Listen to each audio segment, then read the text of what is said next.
Ya, shalom saudara-saudara. Hari ini kita berselancar dalam kebenaran dalam seri kitab Wahyu pasal 1 ayat 1 sampai dengan ayat 3 yang saya beri judul Pernyataan Allah kepada Manusia. Saya bacakan firman Tuhan ya bagi kita semua. Wahyu pasal 1 ayat 1 sampai dengan ayat yang ketiga. Inilah wahyu Yesus Kristus yang dikaruniakan Allah kepadanya supaya ditunjukkannya kepada hamba-hambanya apa yang harus segera terjadi. Dan oleh malaikatnya yang diutusnya, ia telah menyatakannya kepada hambanya Yohanes. Yohanes telah bersaksi tentang firman Allah dan tentang kesaksian yang diberikan oleh Yesus Kristus, yaitu segala sesuatu yang telah dilihatnya. Berbahagialah ia yang membacakan dan mereka yang mendengarkan kata-kata nubuat ini dan yang menuruti apa yang ada tertulis di dalamnya, sebab waktunya sudah dekat. Saudara-saudara, dari firman Tuhan ini kita coba menguraikan di dalam ayat yang pertama, yaitu inilah wahyu Yesus Kristus. Saudara, kitab Wahyu atau kitab Apokalips dimulai dengan wahyu Yesus Kristus, yang artinya bukan wahyu mengenai Yesus Kristus, melainkan wahyu atau penyataan Allah yang diberikan oleh Yesus Kristus kepada siapa? Kepada Yohanes. Nah, bahasa Yunaninya dari kata wahyu ini adalah apokalipsis. Wahyu itu akan diberikan kepada orang yang betul-betul mau melakukan kehendak Allah. Jadi pernyataan Allah itu hanya Allah berikan kepada orang yang betul-betul ya mau menjalankan apa yang Tuhan nyatakan kepadanya, apa yang Tuhan perkatakan kepadanya. Dan juga bukan kehendak diri sendiri, dari memang Allah sendiri yang memperkatakan itu kepada atau menyatakan itu kepada orang yang dipercayakan ya betul-betul mau mendengarkan, merenungkan dan melakukannya. Dan bagi mereka yang mau taat dengan sepenuh hati. Jadi wahyu atau penyataan secara khusus itu berkaitan dengan karya Roh Kudus. Penyataan bukanlah ide teologis yang sulit dimengerti. Karena penyataan itu Allah sendiri yang memperkatakan, kita tinggal menerimanya, merenungkannya, dan melakukannya. Jadi penyataan adalah hal yang Allah tawarkan kepada semua orang yang mau mendengarkan. Saudara-saudara, pengertian dari kata apokalipsis atau wahyu ini adalah ada dua bagian dari kata apokalipsis ini, yaitu apo artinya keluar dari dan kalupsis artinya selubung. Jadi apokalipsis artinya penyingkapan. Sebenarnya istilah ini awalnya bukanlah istilah agama. Ya, arti aslinya adalah penyingkapan fakta. Namun apokalipsis ini menjadi istilah Kristen dalam perjalanan kekristenan selanjutnya. Nah, seterusnya dikatakan apokalipsis ini digunakan dalam arti penyingkapan kehendak Allah kepada kita ya untuk dilakukan. Jadi kita mendengarkan, merenungkannya, melakukan pernyataan ini. Contoh di dalam Alkitab yang bisa kita mengerti dari pengertian tentang apokalipsis ini, yaitu Paulus menerima apokalipsis dari Yesus Kristus. Ya, ayatnya ada di Galatia 1 ayat 12. Terus khotbah yang disampaikannya kepada jemaat adalah apokalipsis 1 Korintus 14 ayat 6. Seterusnya dikatakan apokalipsis digunakan dalam arti penyingkapan misteri Allah kepada manusia, khususnya dalam inkarnasi Yesus Kristus. Saudara boleh baca ayatnya di Roma 16 ayat 25 sampai Roma 16 ayat 25, Saudara ya. Nah, saudara-saudara, supaya kita ketahui di dalam zaman Israel, pada zaman itu Israel itu membagi zaman menjadi dua zaman. ya, zaman sekarang ini yang sepenuhnya dikuasai si jahat. Jadi bagi orang Israel pada saat itu, zaman itu adalah zaman yang sepenuhnya dikuasai jahat. Sampai sekarang pun bagi orang Israel masih, ya, zaman sekarang ini, ya, karena yang kedua mereka mempercayai zaman yang akan datang, ya, atau dikatakan zamannya Allah. Nah, saudara-saudara, di antara kedua zaman ini ada zaman pencobaan yang mengerikan, ya, di antara masa PL dan masa PB. Kalau bagi kita orang Kristen, orang Yahudi menulis banyak kitab berisi penglihatan mengenai periode malapetaka, atau akan ada masa malapetaka sebelum segala sesuatu berakhir, ya, dan mengenai berkat-berkat yang akan datang. Nah, saudara-saudara, kitab-kitab ini yang dituliskan di dalam masa akhir perjanjian lama dan awal perjanjian baru, atau yang disebut 400 tahun masa diamnya Allah atau masa kegelapan yang disebut itu sebelum perjanjian baru mulai atau Yesus datang. Kitab-kitab ini dinamakan kitab-kitab Apokalips, dan salah satu kitab itu adalah kitab Wahyu ini, gitu ya saudara-saudara. Sekalipun kitab ini satu-satunya dalam kanon PB, kitab ini termasuk kelompok sastra yang umum di masa antara kedua perjanjian, yaitu PL dan PB. Jadi semua kitab sangatlah ekspresif. Jadi kitab-kitab pewahyuan atau kitab nubuatan itu sangat ekspresif dan sulit dipahami. Karena kitab-kitab itu berusaha menjabarkan hal-hal yang tak terjabarkan, sesuatu hal yang tak terpikirkan, gitu ya. Inilah pokok bahasan yang ingin disampaikan kitab Wahyu. Dan inilah yang menyebabkan kitab ini sangat tidak mudah dipahami.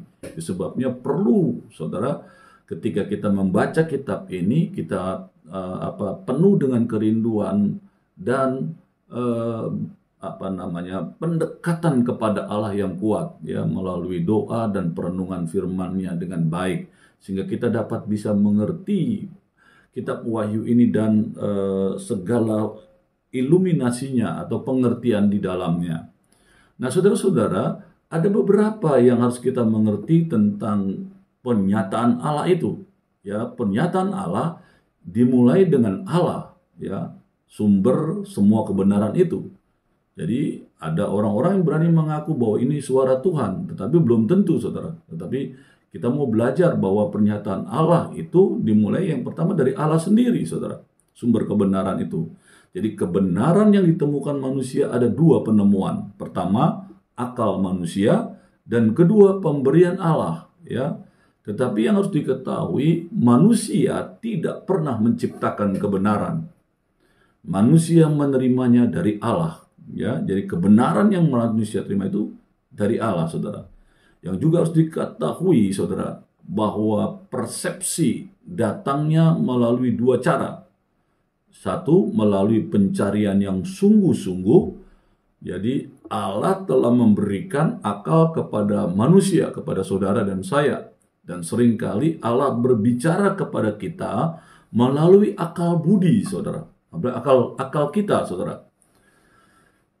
Pastilah ia tidak menyerahkan kebenarannya kepada orang yang malas berpikir, saudara. Jadi orang yang jarang membaca firman Allah atau tidak ada kerinduan membaca firman-Nya, mengenalnya dengan baik, tidak mungkin dia akan mendapatkan pernyataan atau persepsi tentang Allah dengan baik, ya. Karena saudara, betul saudara, pernyataan itu dari Allah, tetapi ketika akal manusia itu tidak dipergunakan dengan baik, tidak mungkin Allah memberikan kebenarannya, pengertiannya, ya, persepsinya itu kepada orang yang malas berpikir. Jadi kita perlu, saudara, rajin membaca firman Allah, ya. Yang kedua, dikatakan persepsi itu datangnya melalui penantian dengan hati yang berserah kepada Allah. Allah tidak hanya memberikan kebenarannya kepada orang yang tidak hanya tekun berpikir. Yang pertama tadi, orang yang malas belajar, orang malas membaca firman Allah. Tak mungkin Allah memberikan persepsinya, kebenarannya, ya, pewahyuannya kepada orang yang tidak tekun berpikir. Tetapi juga Tuhan menantikan orang yang tekun berpikir, juga yang menantikan dalam doa dan perenungan. Ya, saudara-saudara, ini yang harus dimengerti. Jadi, yang pertama, Allah juga perlu akal kita untuk belajar firman, tetapi di dalamnya harus ada ketekunan dalam doa dan ketekunan saudara dalam perenungan. Karena itu penting, saudara, ya. Namun harus diingat bahwa doa dan perenungan bukanlah hal pasif, ya. Keduanya diarahkan untuk mendengarkan suara Allah dengan seksama. Jadi doanya kita bukan doa minta-minta begitu, saudara. Tapi dalam doanya kita berharap Tuhan memberikan pengertian yang baik tentang firman-Nya yang kita baca. Maka firman itu Tuhan kasihkan persepsi terhadap kebenaran firman itu. Pewahyuan atas firman Tuhan itu, pengertian atas firman Tuhan itu kepada kita yang mau ya membaca, belajar, merenungkannya. Nah, di dalam doa pun kita bisa mendengarkan suara Allah dengan saksama, karena kita tahu Allah itu adalah roh adanya. Firman-Nya membimbing saudara dalam kebenaran.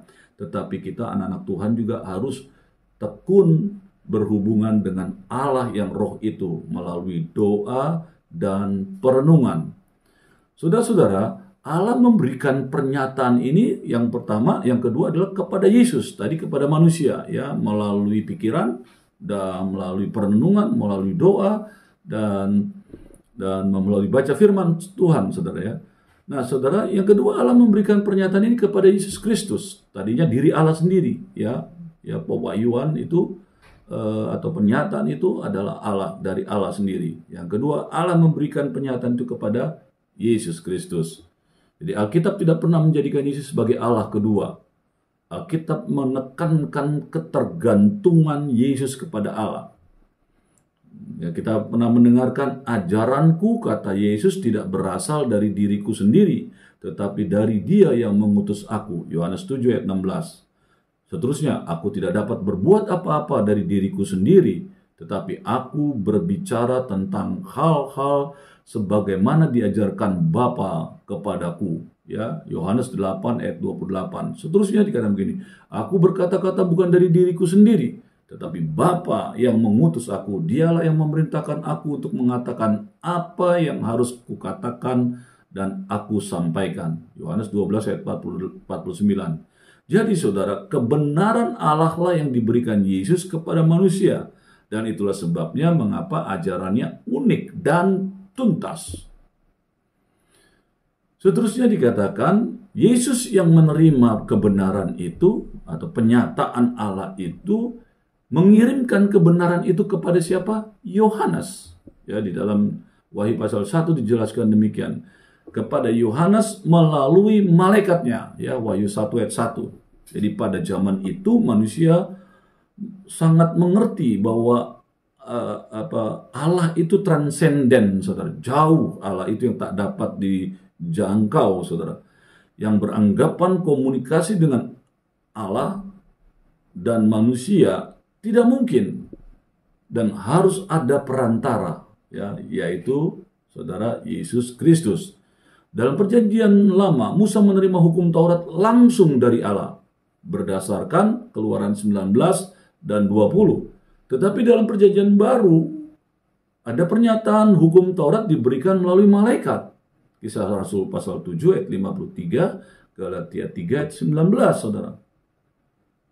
Nah, saudara-saudara, seterusnya kita mendengar tentang pernyataan Allah kepada hambanya, Yohanes.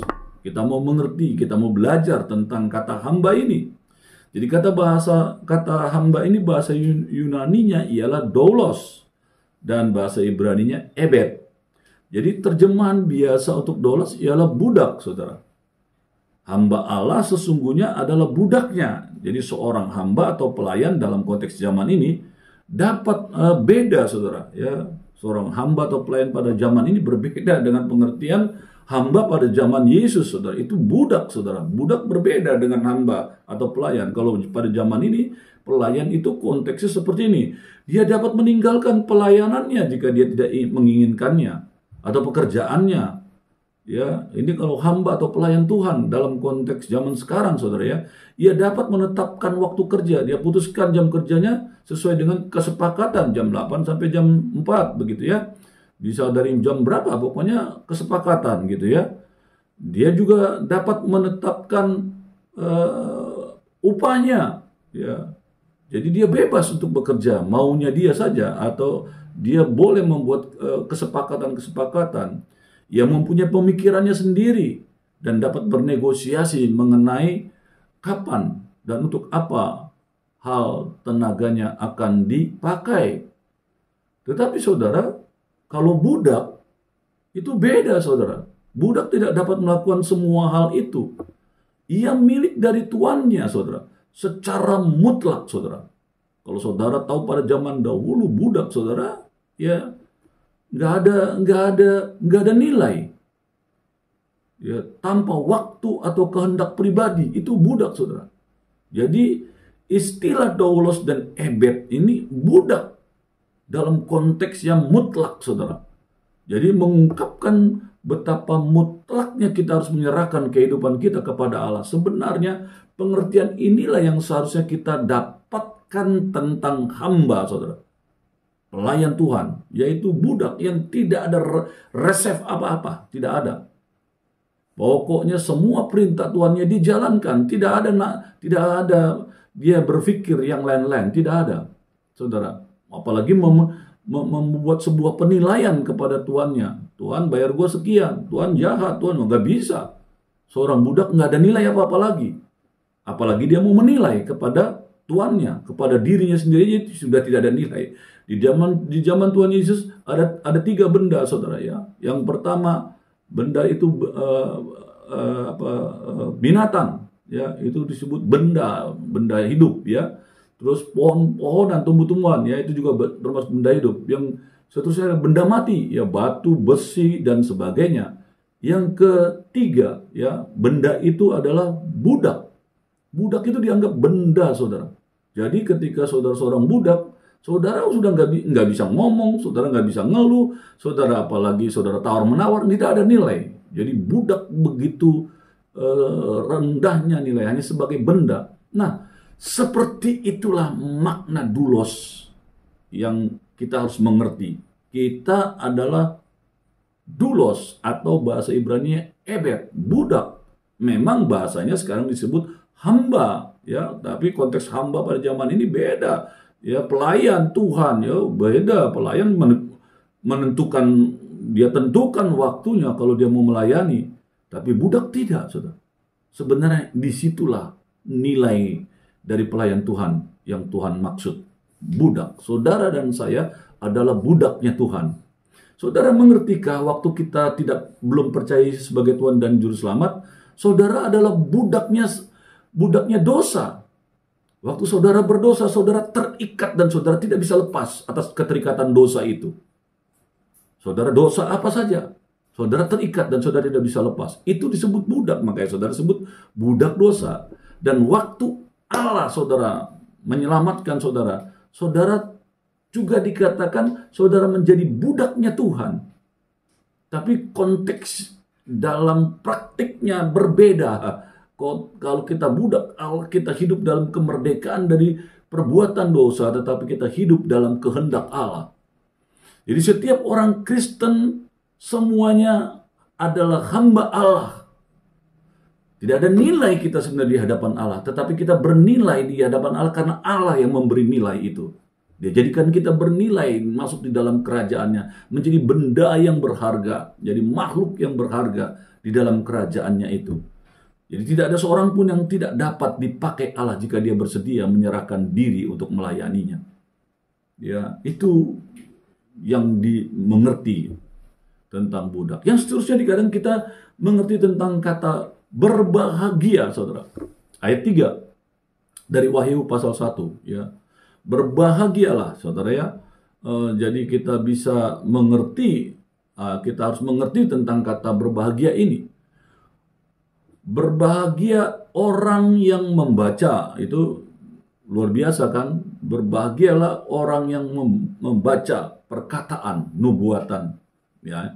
Jadi yang dimaksud di sini bukanlah membaca untuk didengar sendiri, tetapi membaca untuk didengar orang lain.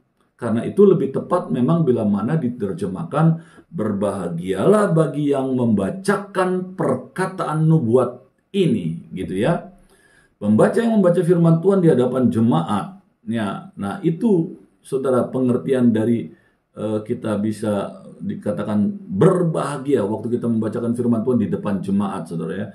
Nah, saudara, Justinus Martir memberikan informasi tertua mengenai jalannya kebaktian Kristen, dan kebaktian itu meliputi pembacaan, ya, yaitu catatan para rasul, yaitu Injil-Injil, ya, para rasul, dan tulisan para nabi, saudara. Itu yang dibacakan di setiap kali ibadah yang ada, yang sekarang gereja-gereja kita aliran Protestan pun menjalankan itu, ya. Sebelum menabur firman Tuhan, dibacakan oleh penatua ayat firman Tuhan yang akan diuraikan, gitu ya. Yang seterusnya dikatakan orang yang mendengar perkataan ini akan berbahagia, ya. Satu, kita membacakan firman Tuhan ini dengan benar di hadapan umat atau di hadapan orang banyak, jadi kadang kita berbahagia. Yang kedua, orang yang mendengar ini pun disebut berbahagia. Mengapa berbahagia bila mendengar firman? Tuhan menyatakan, sebab dengan mendengarkan firman nubuat kita bertumbuh dalam iman. Ya, saudara-saudara, sebab iman itu datangnya dari pendengaran akan firman Tuhan, saudara. Roma 10 ayat 17. Saudara bisa baca juga 2 Petrus ayat 1, 2 Petrus 1 ayat 19. Seterusnya, kenapa kita disebut berbahagia? Yang ketiga, orang yang merenungkan atau memelihara perkataan ini akan disebut berbahagia. Dikatakan bila kita merenungkan dan menuruti perintah-perintah yang ada dalam kitab nubuat ini atau kitab Wahyu yang saya bacakan di dalam Wahyu pasal 1 ayat 1 sampai 3 ini, untuk kita nanti ke depan membaca kitab Wahyu kita bersuka cita. Kenapa? Karena kita tahu kita membaca firman nubuatan ini kita menjadi orang yang berbahagia, ya. Saudara, itu harus kita mengerti. Maka kita pun akan memperoleh janji-janji yang disediakan bagi mereka yang menuruti kitab nubuat ini. Jadi begitu luar biasa, ya, ketika kita membacakan firman Tuhan ini. Saya bacakan, ya, kitab Wahyu pasal 22 supaya saudara bisa percaya, gitu ya, betapa berbahagianya kita yang membacakan firman Tuhan, ya. Wahyu 22 ayat 7 saya bacakan untuk saudara nih firman Tuhannya. Saya pakai Alkitab, ya, saudara. Wahyu 22 ayat 7 saya bacakan. Sesungguhnya aku datang segera, berbahagialah orang yang menuruti perkataan-perkataan nubuat kitab ini. Ya, jadi kita membaca, mendengar, merenungkan atau memelihara perkataan ini, dikatakan kita berbahagia, berselancar dalam kebenaran. Amin.